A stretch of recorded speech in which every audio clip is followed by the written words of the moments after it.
Assalamualaikum warahmatullahi wabarakatuh. Waalaikumsalam warahmatullahi wabarakatuh. Waalaikumsalam warahmatullahi wabarakatuh. Waalaikumsalam.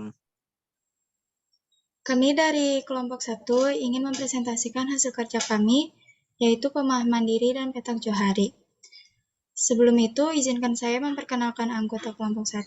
Yang pertama ada Afriana Dwi Tami, yang kedua Nisa Salsabila, dan yang ketiga yang terakhir adalah Anissa Dwi Ramadhani. Next slide.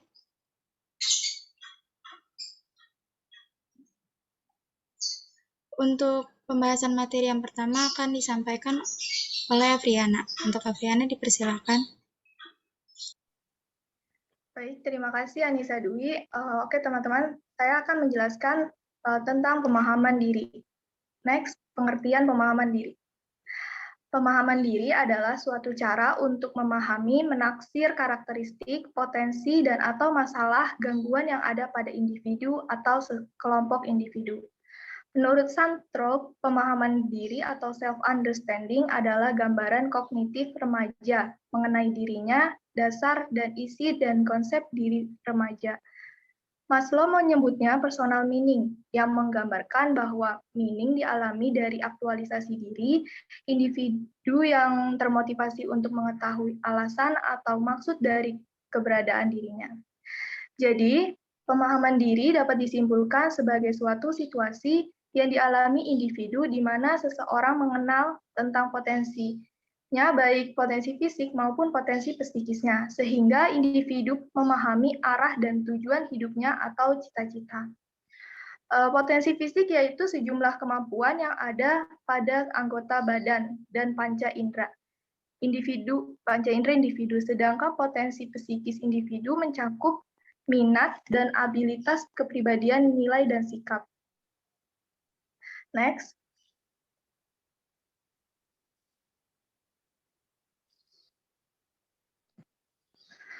Tujuan pemahaman diri. Individu yang memahami diri lebih memiliki peluang yang lebih besar dalam meraih cita-cita daripada individu yang belum mengenal dengan baik akan diri mereka sendiri. Karena mereka yang memahami diri telah memahami kemampuan, minat, kepribadian, dan nilai termasuk kelebihan dan kekurangan yang ada dalam diri mereka, sehingga mereka memiliki arah dan tujuan hidup yang realistis, di mana mereka memiliki cita-cita yang sesuai dengan potensi diri mereka. Selanjutnya, materi akan dijelaskan oleh Anissa Salsabila.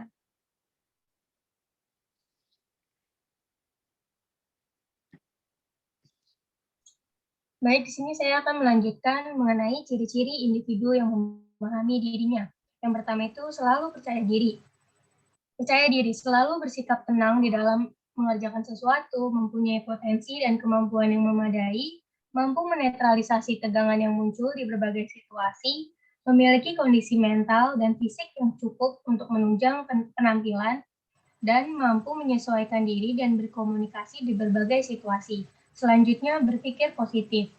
Melihat masalah sebagai tantangan, menikmati hidupnya, pikiran terbuka untuk menerima saran dan ide, mengenyahkan pikiran negatif segera setelah melintas di pikiran, dan mensyukuri apa yang dimilikinya, bukan berkeluh kesah. Dan yang terakhir ada memiliki kebiasaan yang efektif, menjadi proaktif, merujuk pada tujuan akhir, mendahulukan yang utama, berpikir dan bertindak, dan berusaha mengerti terlebih dahulu baru dimengerti. Next. Adapun faktor-faktor yang mempengaruhi pemahaman diri individu. Yang pertama itu faktor internal. Faktor internal turut mempengaruhi pemahaman diri ditentukan oleh pribadi yang terbuka dan tertutup, Kepribadian terbuka itu berkontribusi positif terhadap pemahaman diri, sedangkan kepribadian yang tertutup adalah faktor penghambat dalam pemahaman diri. Yang kedua ada faktor eksternal atau lingkungan yang mempengaruhi pemahaman diri itu antara lain lingkungan keluarga, teman sebaya, dan sekolah. Selanjutnya akan dilanjutkan oleh Anissa Dwi Rahmadani. Selanjutnya adalah aspek-aspek pemahaman diri. Yang pertama ada aspek fisik, yaitu seluruh anggota badan individu termaksud bagian-bagiannya. Yang kedua, aspek psikis, yaitu aspek yang berhubungan dengan kondisi kejiwaan individu dari bagian kecerdasan maupun bagian emosinya. Yang ketiga, aspek minat. Minat adalah rasa tertarik yang kuat terhadap objek tertentu. Hal ini penting untuk dipahami individu, karena dengan adanya minat yang kuat terhadap objek pilihan, maka prestasi serta keberhasilan yang diharapkan mudah tercapai. Demikian juga sebaliknya. Yang keempat, aspek bakat. Bakat adalah kemampuan yang dibawa oleh seseorang sejak lahir dan bersifat menurun atau genetik. Pentingnya individu memahami bakat ini agar individu mampu mengembangkan dirinya secara optimal. Yang kelima, aspek cita-cita. Cita-cita adalah gambaran yang ada pada diri seseorang. Misalnya individu itu memiliki cita-cita sebagai TNI, maka individu itu juga harus memahami apakah dirinya sudah memiliki potensi dalam dirinya menjadi seorang TNI.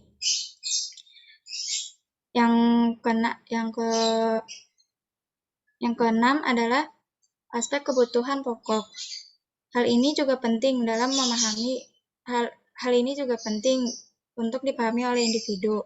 Kebutuhan-kebutuhan pokok seperti apa yang diinginkan dalam menjalani hidup ini, misalnya makan, minum, keamanan, kasih sayang, dan sebagainya. Yang terakhir adalah aspek gaya hidup. Gaya hidup yang diinginkan oleh masing-masing orang berbeda-beda. Ada yang ingin hidup dengan gaya elit, ada juga yang ingin hidup biasa-biasa saja atau sederhana. Next slide. Teknik dan strategi pemahaman diri. Yang pertama ada teknik tes. Dalam pelayanan bimbingan dan konseling, pada umumnya tes yang digunakan untuk memperoleh data klien adalah tes interogasi, tes bakat, tes kepribadian, dan tes presentasi belajar. Hasil tes akan mempunyai makna sebagai informasi bagi klien jika tes tersebut dianalisis dan diintervensi dalam arti tidak hanya berhenti pada penyajian skor yang diperoleh oleh klien. Yang kedua, teknik non-tes. Keterampilan konselor dalam teknik non-tes, semisal observasi, kuesioner, wawancara, inventory, sosiometri diperoleh melalui dari memahami konsepnya. Kekhasan tiap metode, menyusun instrumen, melakukan pengumpulan data dengan metode tersebut, menganalisis dan mengimplementasi data menggunakan hasil praktik teknik non-tes untuk pelayanan bimbingan dan konseling. Aplikasi instrumen teknik non-tes oleh konselor pada umumnya dilakukan secara terpadu, tidak menggunakan metode tunggal, karena pada umumnya untuk memahami individu secara utuh, baik potensinya, masalahnya, dan kemungkinan pengembangan pribadi tidak dapat diperoleh dari satu metode saja. Next slide. Yang selanjutnya adalah strategi dalam pemahaman diri. Yang pertama, mengenal karakteristik fisik. Pentingnya faktor fisik tersebut dipahami terkait erat dengan berbagai variabel diri yang dapat berpengaruh dalam perkembangan seseorang, lebih-lebih pada perkembangan karir masa depannya. Yang kedua, memahami kemampuan dasar umum atau EQ.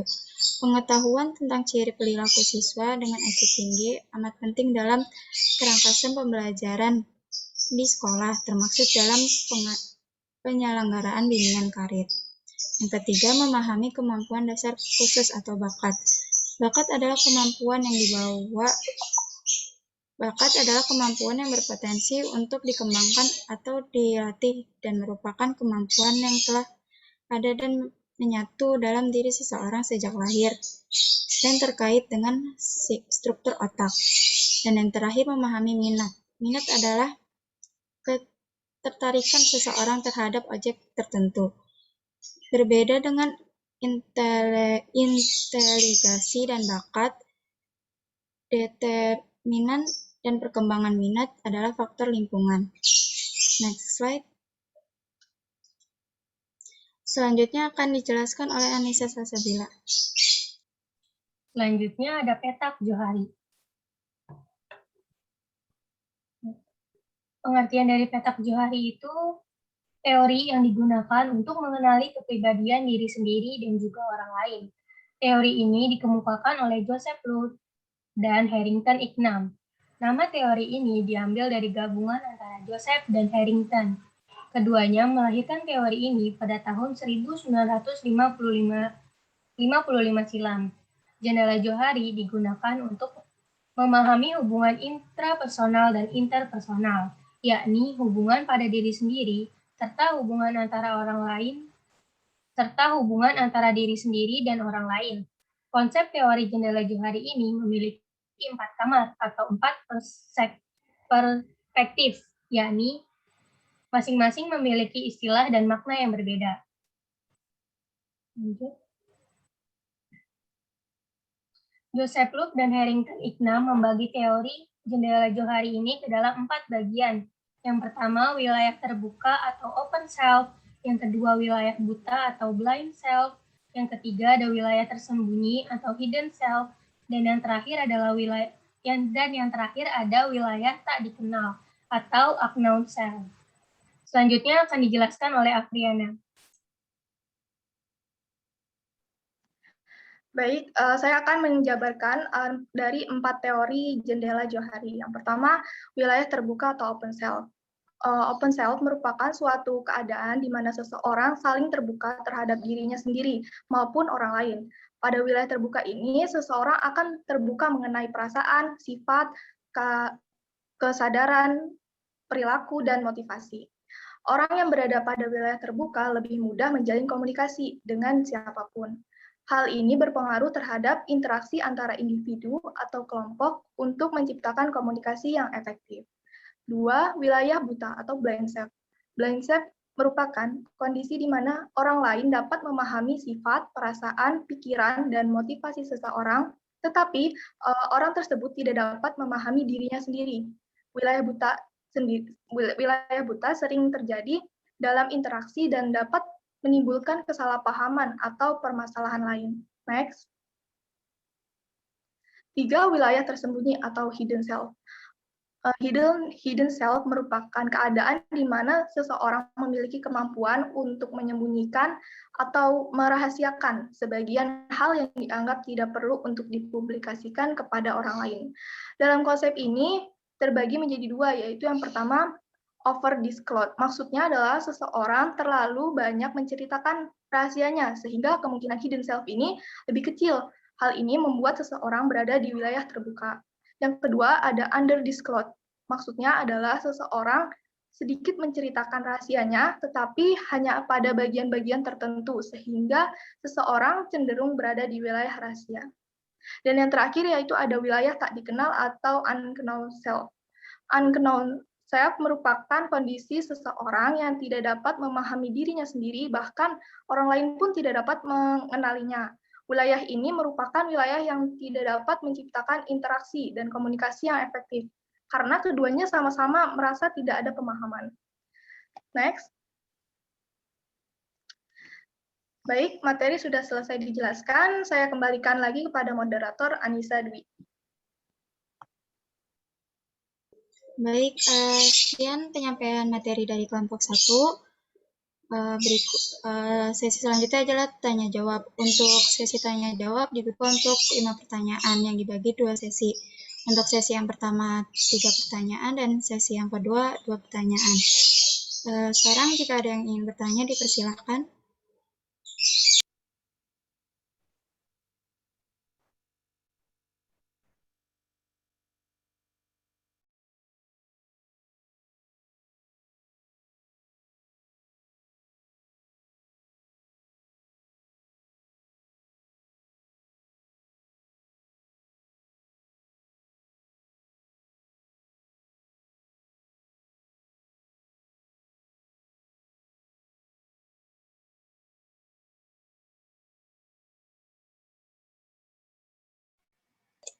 Izin bertanya, Anissa.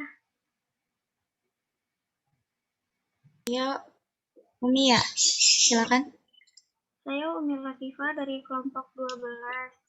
Ingin bertanya bagaimana cara kalian mengembangkan individu yang berkepribadian tertutup agar pemahaman dirinya itu tidak terhambat. Terima kasih. Baik, makasih Umi. Pertanyaan ditampung dulu ya.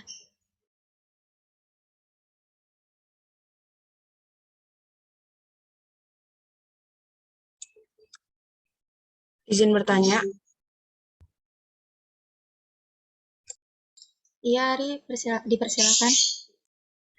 dalam strategi pemahaman diri dari jendela Johari kan ada bagian unknown self ya. Bagaimana jika individu tersebut tidak memahami dirinya sendiri, apa dampaknya dan apa bisa diperbaiki? Terima kasih. Ya, terima kasih Ari. Pertanyaan ditampung dulu ya. Nisa ingin bertanya. Ya, Octavia, dipersilakan. Sebutkan contoh dari bagian teori jendela Johari apa saja. Terima kasih.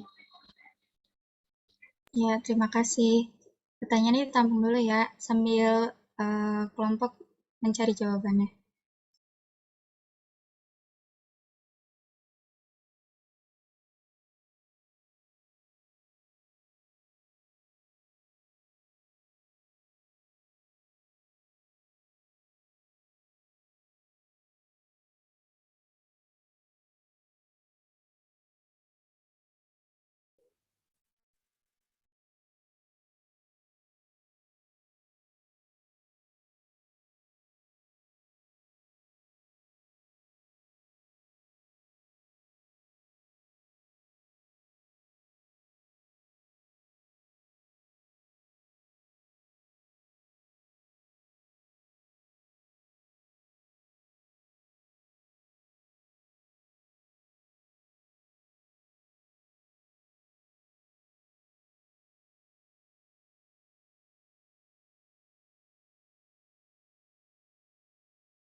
Baik, saya akan menjawab pertanyaan dari Umi Latifah. Bagaimana cara kalian mengembangkan individu yang berkepribadian tertutup agar pemahaman dirinya tidak terhambat? Caranya bisa dari konselor atau guru BK itu mengadakan kegiatan belajar kelompok. Nah, setelah dia mampu bersosialisasi dengan orang lain, cara selanjutnya yaitu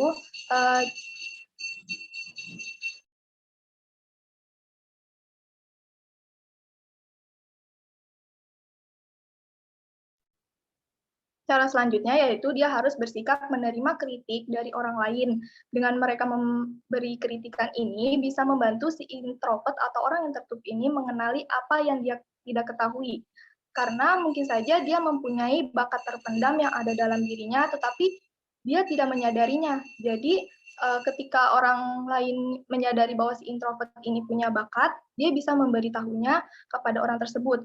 Nah, di sini seharusnya sikap individu tertutup ini menerima masukan atau kritikan agar bisa dikembangkan di kemudian hari dan dia menjadi bisa memahami dirinya. Bagaimana Mbak Umi, apakah sudah jelas? Jelas, Afriana. Terima kasih.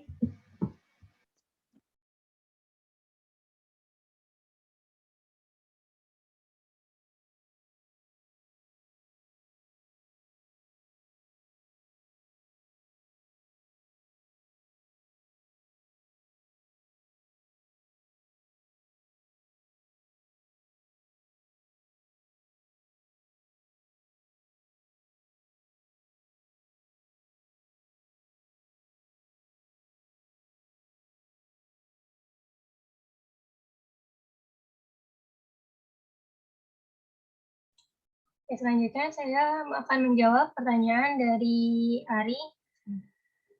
Bagaimana jika individu dalam strategi pemahaman diri dari jendela Johari itu kan ada bagian unknown self.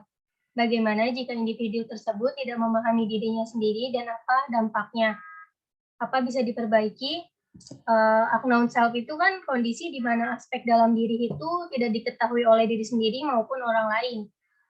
Menurut saya itu nggak ada dampaknya dalam unknown self karena area itu tuh bisa dikatakan sebagai lock area yang tidak perlu diubah lagi karena diri sendiri maupun orang lain itu nggak ada yang memahami area tersebut. Gimana, Ari? Makasih, Anissa. Kasih kembali.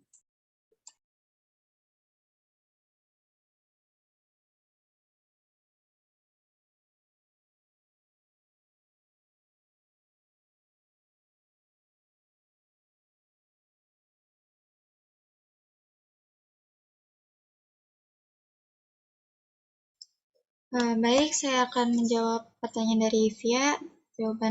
Pertanyaannya sebutkan contoh dari 4 bagian teori jendela Johari apa saja. Ya, yang pertama itu open self. Pada saat pertama kali mengenal seseorang, maka akan saling memberitahu mengenai nama kita dan tahu jenis kelamin kita. Terlihat dari gestur atau penampilan kita. Kedua, Lin self itu seorang wanita yang suka banyak ngomong, kemudian teman-temannya menilai dirinya sebagai seorang yang cerewet, tetapi orang tersebut tidak menyadari bahwa dia orang yang cerewet. Yang ketiga, hidden self itu seseorang yang sudah berteman lama, belum tentu dapat terbuka sepenuhnya ketika menceritakan kisah hidupnya seperti aib dirinya, masalah keluarga, dan hal-hal lain yang bersifat rahasia. Yang keempat, inner self, yaitu orang yang mempunyai kepribadian tertutup atau introvert. Jadi, dia tidak menerima masukan dari orang lain karena dia tidak mau terbuka, maka orang lain pun nggak tahu dan ditambah tidak menerima penilaian dari orang lain. Jadi dia tidak tahu tentang dirinya sendiri. Bagaimana, Octavia? Kasih Anissa. Ya.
Untuk sesi kedua tanya jawab dibuka untuk satu penanya aja karena mungkin waktunya juga.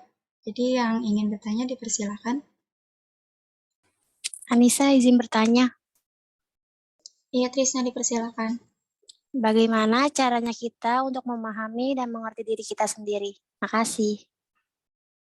Terima kasih atas pertanyaannya.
Baik, saya Afriana Dwi Tami akan menjawab pertanyaan dari Trisna. Menurut kalian bagaimana caranya kita untuk memahami dan mengerti diri kita sendiri? Cara untuk memahami dan mengerti diri dapat dilakukan dengan terus mengeksplor diri pelan-pelan melalui pertanyaan-pertanyaan di kehidupan sehari-hari, seperti jika kita berada dalam satu situasi, tanyakan kepada diri sendiri, apakah kita nyaman dengan situasi tersebut atau tidak. Kemudian perasaan apa yang muncul, apakah merasa marah, senang, atau sebagainya. Kemudian tanyakan pada diri sendiri apa yang diinginkan diri sendiri. Dengan menanyakan pertanyaan ini terus-menerus, lama-kelamaan kita akan mendapatkan gambaran siapa diri kita sebenarnya. Mungkin itu aja jawaban dari saya. Apakah Trisna sudah jelas? Saya diterima? Jelas, makasih ya, Fiana.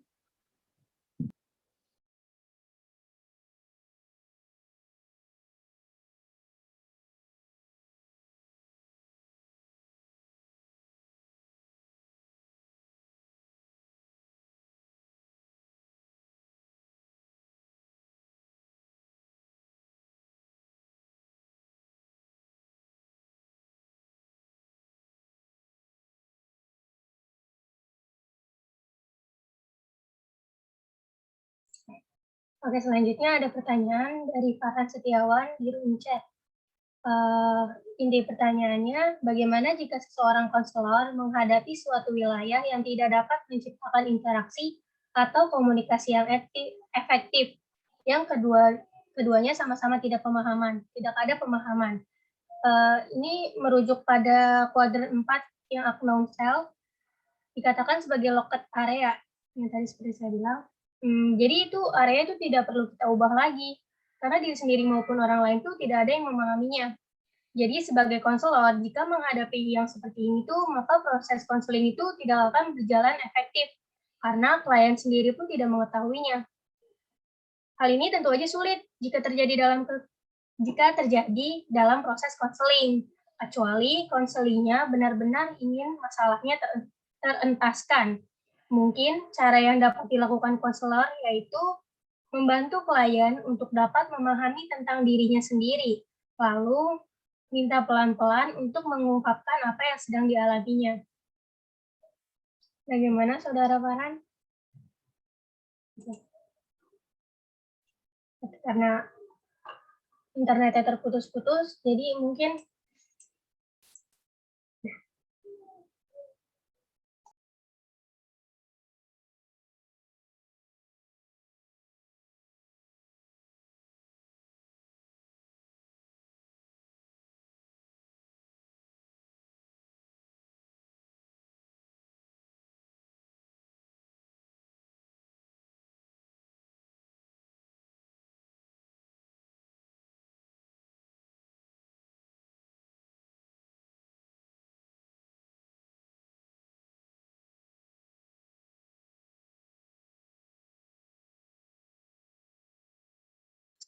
Baik, karena penyampaian materinya juga sudah selesai dan pertanyaannya semua sudah dijawab.